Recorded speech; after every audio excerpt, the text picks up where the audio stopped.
So it's time for us to go and take a look at the iPhone 16e and compare it against the Samsung Galaxy A16 and see how both these phones kind of compare against one another. Now, a very big thing I want you to kind of remember is that the iPhone 16e is pretty much a mid-tier phone. It's not a super cheap device. It's a couple of $100 more expensive than a brand new Galaxy A16. But the thing here is what with the Galaxy A16, this is a very cheap phone that Samsung made. This is supposed to be one of the cheapest Samsung devices you can buy. So that is one of the biggest takeaways here. If you're going to go through and buy a phone, the Galaxy A16 is going to be substantially cheaper than the iPhone 16e. So let's go and see how they compare. If you want to pick up either one of these phones though, links will be down in the description below. You can get them from there and you can help support the channel at the exact same time. Now, starting off with the outside of both these particular phones, the Samsung Galaxy A16, which came out a little bit later last year, on the front side of this phone, it's going to be giving you a 6.7-inch Super AMOLED display. Now with this type of panel, it's a 90Hz display.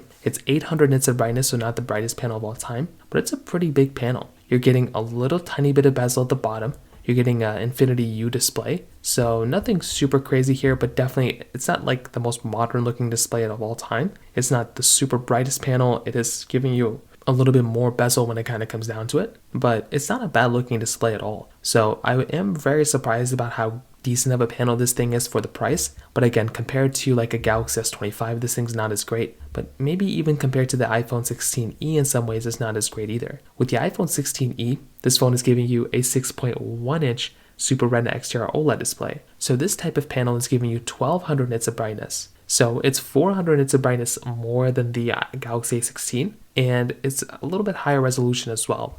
The thing you have to keep in mind though is that with the iPhone 16e, it does have a notch and it's a much smaller panel than the Galaxy A16, but you also have to remember, I think the screen technology is just better on the iPhone 16e. So even though they're fairly similar in some ways, in the Galaxy A16 giving you a 90Hz display does kind of beat the iPhone 16e in some ways, but I would still probably tell you, in my personal opinion, the iPhone 16e probably is going to be giving you a better looking panel for the most part than the Galaxy A16. Both are going to be giving you USB Type-C ports on the bottom, which is always a really nice thing to have. The Galaxy A16 though does give you a microSD card slot, which is actually very nice to have. I love having microSD cards, and you're going to be getting that type of capability inside of your Galaxy A16 as well. Now on top of that, when it kind of comes down to the backside, both of them are going to be giving you an interesting type of layout. The Galaxy A16 is giving you this plastic back, so keep that in mind. There's a plastic back on the backside of that phone. The iPhone 16e is going to be giving you this frosted glass back. So that right there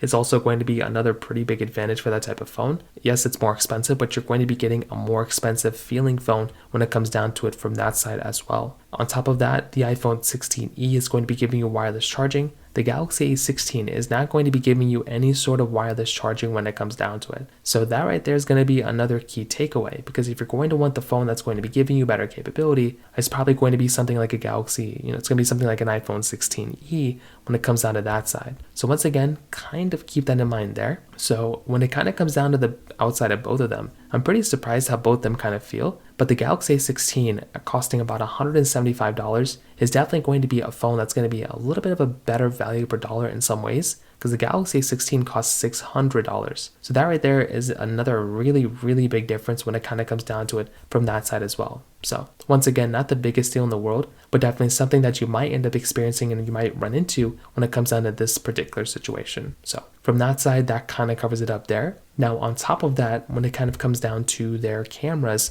this is also something that's very interesting. So the Samsung Galaxy A16, this phone is giving you a triple camera setup, a 50 megapixel wide, 5 megapixel ultra wide, and 2 megapixel macro lens, where the iPhone 16e is giving you a 48 megapixel wide angle camera. So with, these two phones are very different when it kind of comes down to it. The Galaxy 16 is giving you 1080p at 30 frames per second on the front and the back. So you might have looked at something like the Galaxy A16 and assumed it might have been the better phone, but that's not quite the case. The Galaxy A16's camera just really isn't as good compared to something like an iPhone 16e. The 16e is going to be giving you, 4K at 60 on the front and the back. So that is in and of itself going to be a pretty big difference in and of itself. And being able to go through it and get a phone like this that's going to be giving you this type of capability in and of itself, in my personal opinion, is going to be another one of those really big things to keep in mind there as well. So I do think if you're going to go through and pick up a phone, it really just makes a lot more sense to go ahead and buy a phone like an iPhone 16e, because that phone is probably the one that's going to be giving you the biggest likelihood here of giving you an overall better experience. So once again, not the biggest deal in the world, but definitely one of those types of things that you're probably going to end up experiencing and running into when it comes down to it from that side as well. Now, on top of that, another very big thing to keep in mind is software longevity. If you're wanting the phone that's going to be giving you a longer lasting software support, then a phone like let's say an iPhone 16e might be giving you a longer software supported phone here. But with that being said, I still think a phone like a Galaxy A16, it's still going to be supported with software for quite some time, and it's still going to be here for quite a bit of time as well. So it's not like you're going to be getting a phone today and then having it outdated tomorrow. Both of these phones are going to be supported with software for many years. So that is in and of itself a pretty big advantage. But with that being said as well, when you're going to go through and get something like an iPhone 16e, this is still going to be one of those types of devices that is still going to be giving you software support and everything for quite some time. So I do think that's a pretty big advantage. So both these phones are going to be supported there. Even with the battery life, both these phones are going to be giving you pretty big size batteries. The Galaxy A16 is giving you a 5,000 mAh battery. The iPhone 16e is giving you basically a 4,005 mAh battery. So definitely, in my personal opinion, once again, if you're going to go through and pick up a phone like an iPhone 16e is probably going to be the one that's going to be giving you an overall better experience for a majority of people out there, rather than something like a Galaxy A16 or an iPhone 16e in some cases. And then we get to the performance side. The Galaxy A16 was giving you this Exynos 1330 chipset inside with 4, 6, or 8 gigs of RAM. That right there is already a pretty big thing in and of itself, because that's not really a ton of RAM for the base model. The iPhone 16e basically is giving you 8 gigs of RAM on all models with the Apple A18 chipset. So this right there is already going to be a pretty big difference in and of itself, because if you're going to go through and pick up a phone, well, it would probably make a lot more sense to go through and buy a phone that's going to be giving you more capability from that standpoint. And that right there, I think in my personal opinion, is going to be a pretty big deal. Being able to go through and buy a phone like on the Galaxy A16 that's going to be giving you that type of capability, I think is super important. And that's basically what you're going to be getting inside of this phone when it kind of comes down to it. So I do think this in and of itself is another very big takeaway as well. So in my personal opinion, when it kind of comes down to it, this is one of the most important types of phones you can buy.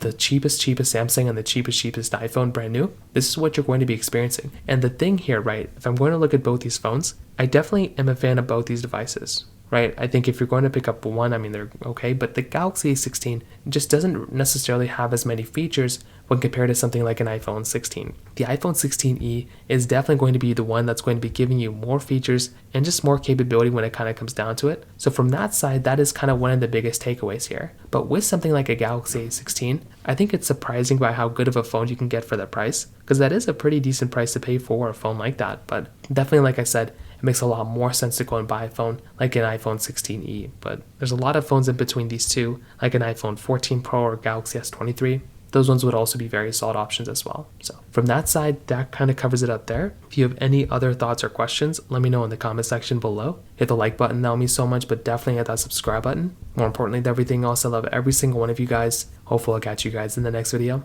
Peace out till then.